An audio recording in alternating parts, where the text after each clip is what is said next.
Our national parks are an American triumph, a celebration of our land, a testament to the blessings that we inherited from our forefathers.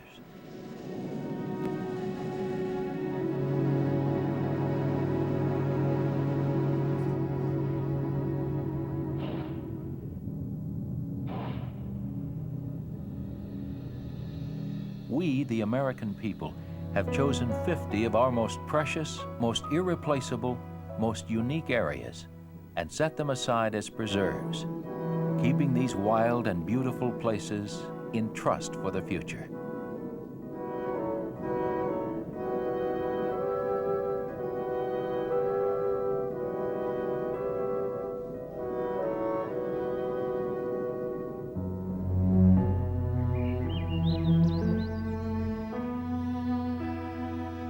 We were the first country to decide that such a step was not only desirable, but necessary.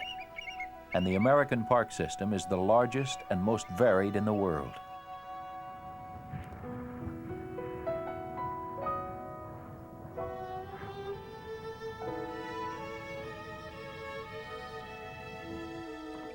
It's dark in here.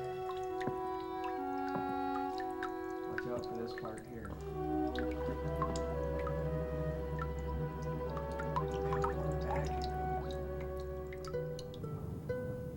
Wind and water etch magnificent monuments from solid rock.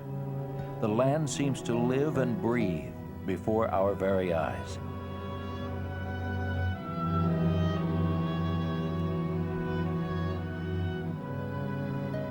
Fascinated, we can contemplate either the differences or the similarities between a rampant forest of sandstone spires and the lush, verdant growth of a rainforest. Our parks provide haven for threatened wildlife and preserve the fragile natural beauty of the wilderness.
Familiar summer images of Yellowstone's geysers and hot springs always gladden the eye.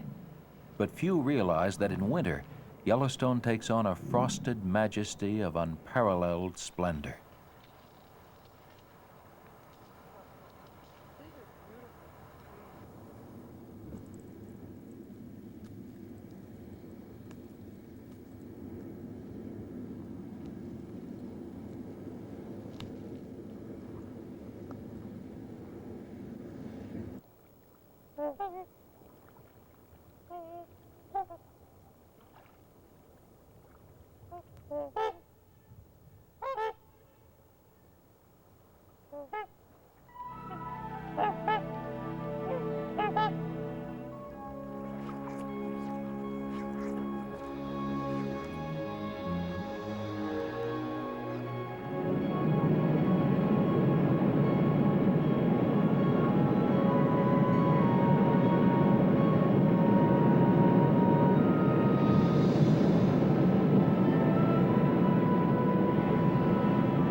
Fur trappers told of a land perpetually afire, of water that blazed and burst from the ground, and of boiling emerald pools lying jewel-like under the sun.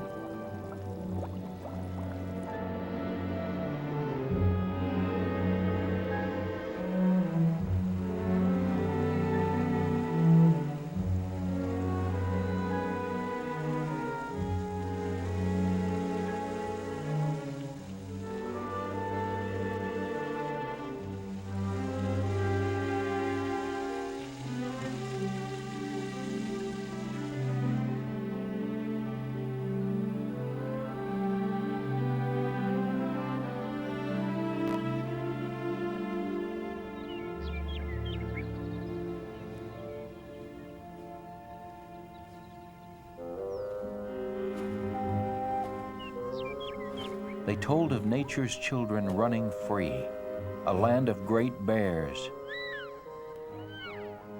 and limitless herds of elk and bison.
Youngest of the Rockies, the jagged Tetons rise precipitously from the plain.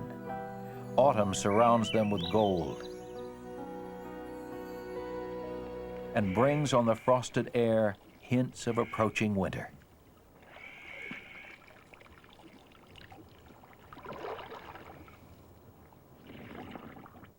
In the valley below, moose and elk can only wait for the impending onslaught of snow.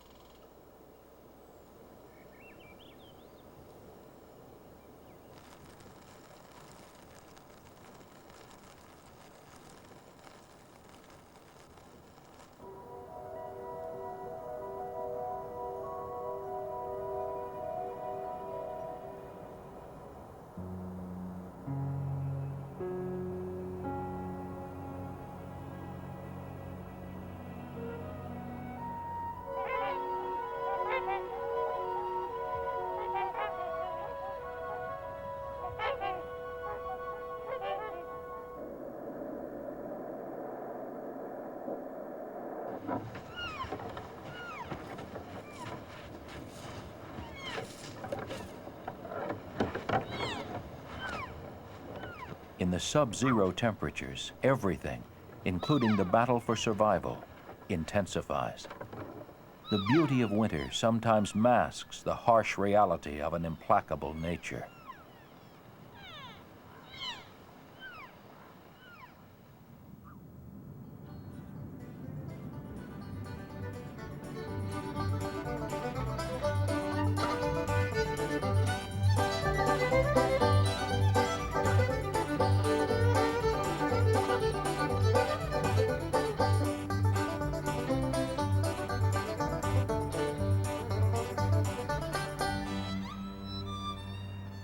Washington Irving wrote, "There is a serene and settled majesty in woodland scenery that enters into the soul and delights and elevates it and fills it with noble inclinations."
The village of Cades Cove, where early American settlers first worked the land's rich soil, is now part of the national park, adding a dimension of recent human history to the ancient forest.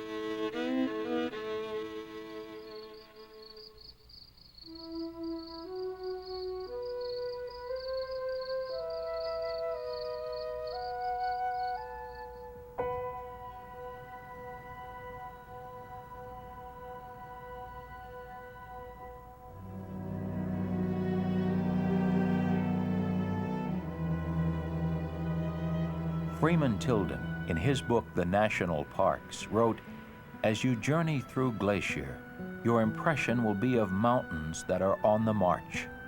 The transition from the rock fastnesses of the Continental Divide to the limpid and tree-fringed glacial waters will remain always in your memory." Spring in the high reaches of Glacier is a time of melting snow catching the rays of the warming sun.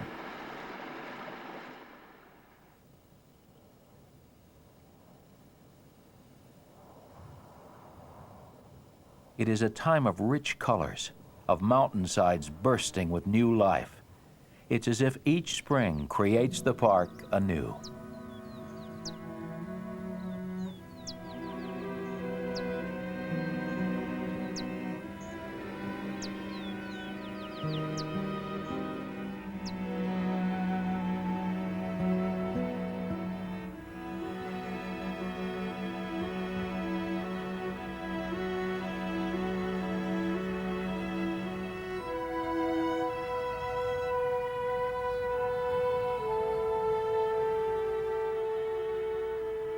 Canada's Waterton Lakes Park joined Glacier to form an international peace park, a unique bond of friendship between two countries.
Drifting fog can fill the Grand Canyon, obscuring, if only for a moment, the immense scale of what the Colorado River has carved.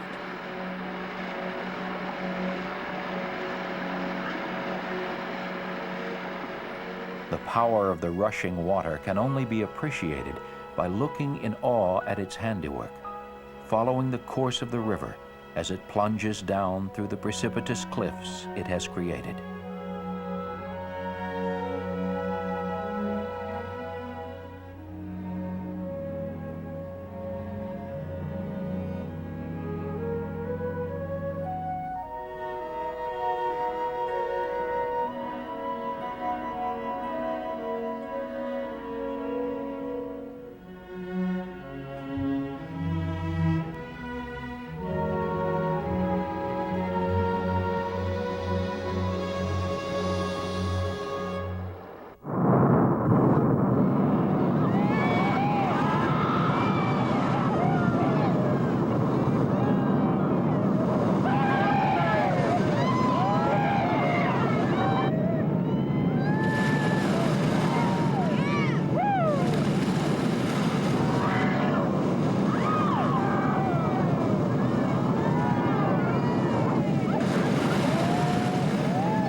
Man has stood within this deep place before, watching as the water carves the canyon, seeing time itself flow through the solid rock, leaving the heart of the earth exposed in its wake.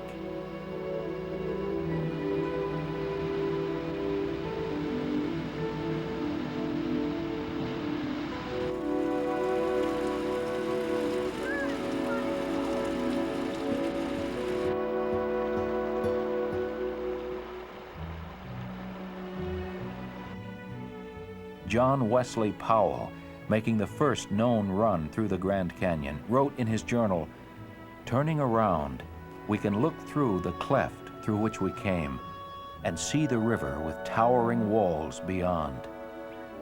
What a chamber for a resting place is this."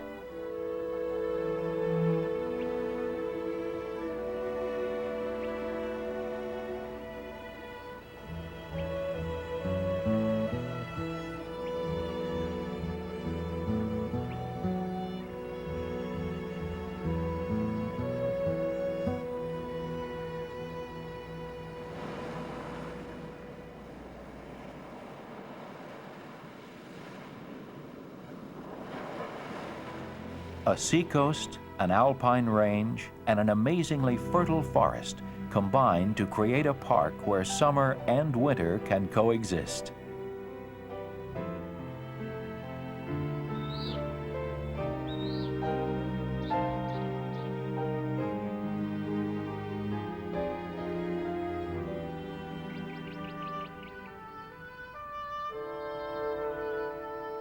Snow high above, virtual jungle below. Olympic's deep, dense Hoh rainforest is rare in the temperate latitudes.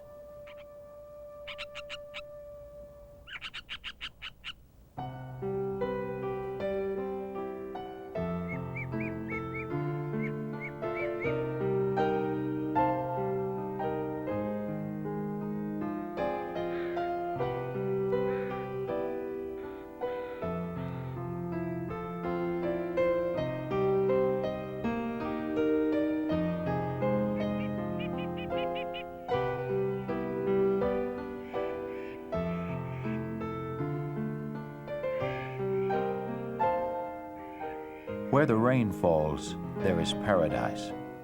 Where the land stands free before the rain, the land will blossom, opening its many eyes to find the sun. The rain will find its way down through the wilderness, filling valleys with life as it resolutely makes its way back to the sea.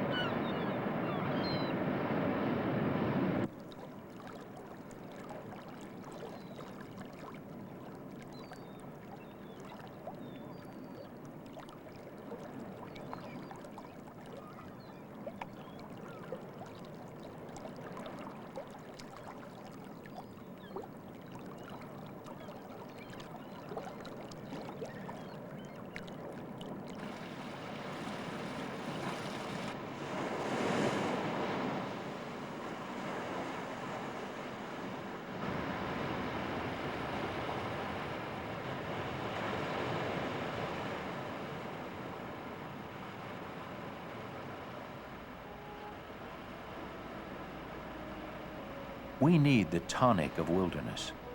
While we seek to know all things, we need all things to be unknowable, air and land and sea.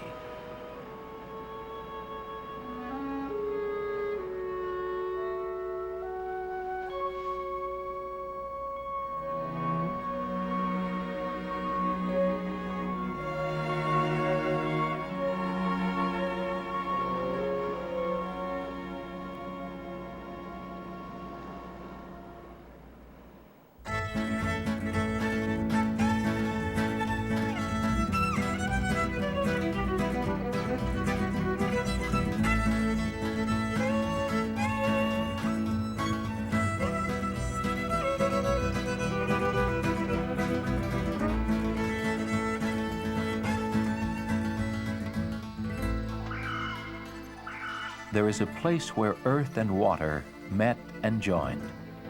A place that could not make up its mind whether to become land or sea, so it became both.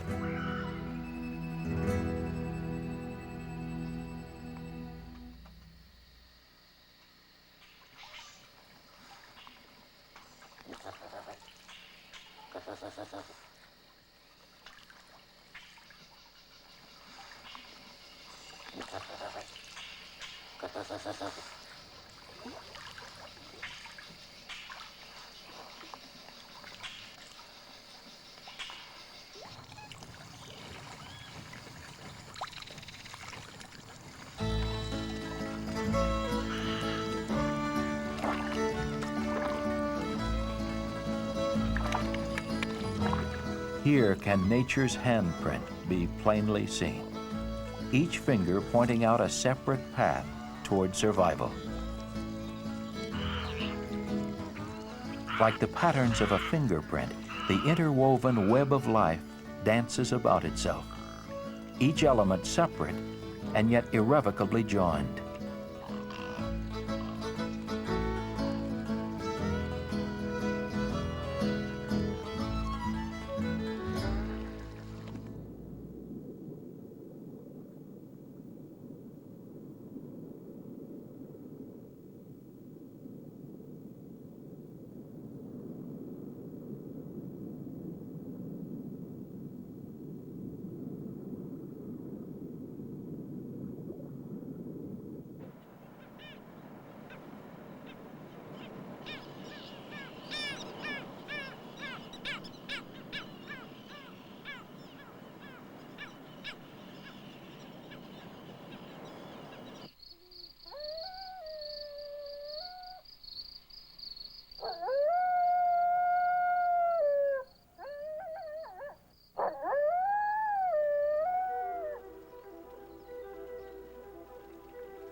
Mormon pioneers saw the celestial city here in the sculptured rocks.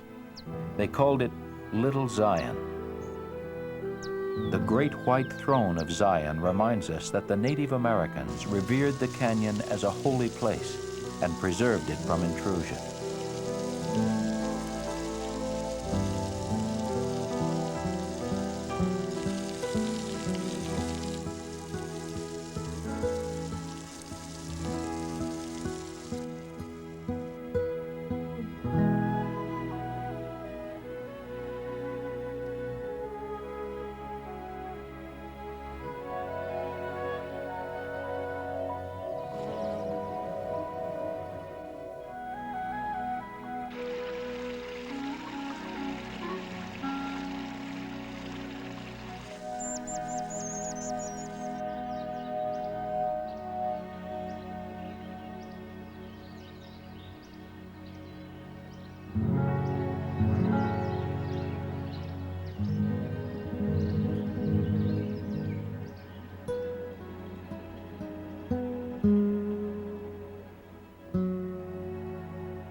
Sometimes we need to be reminded that, like all living things, we cling precariously to the surface of this planet. We do not own this earth, we share it.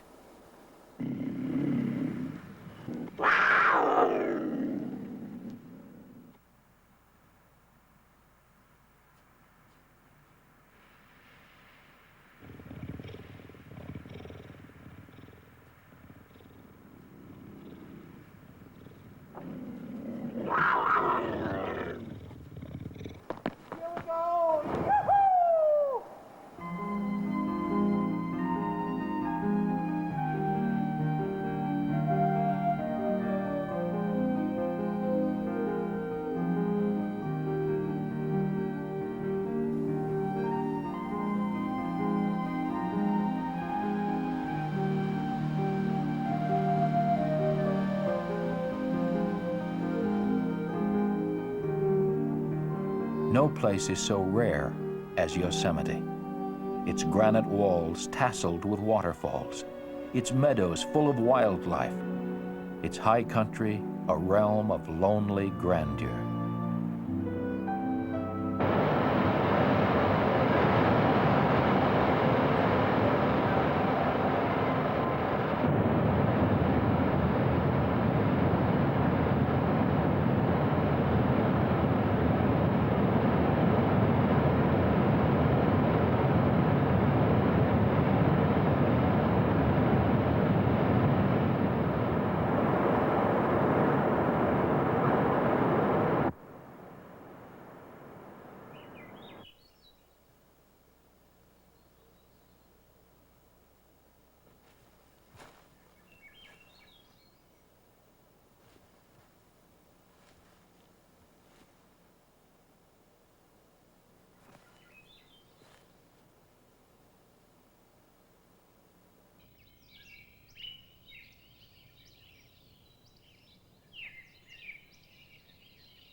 The national parks were created to ensure the survival of irreplaceable wildlands, but also to allow us to see the wonders of nature close at hand.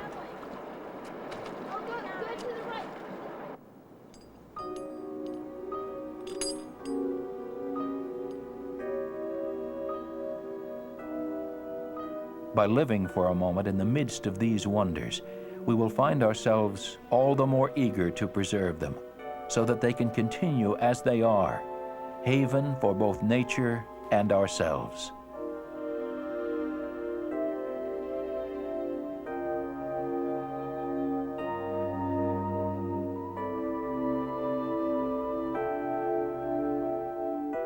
The seasons flow through our national parks in a parade of color and incident, of sunlight and ice. If the parks are indeed gems, they are many-faceted, offering splendidly divergent visions of our natural heritage. A poet wrote, "The earth never tires. The earth is rude, silent, incomprehensible at first. Be not discouraged. Keep on. There are divine things well enveloped. I swear to you, there are divine things more beautiful than words can tell."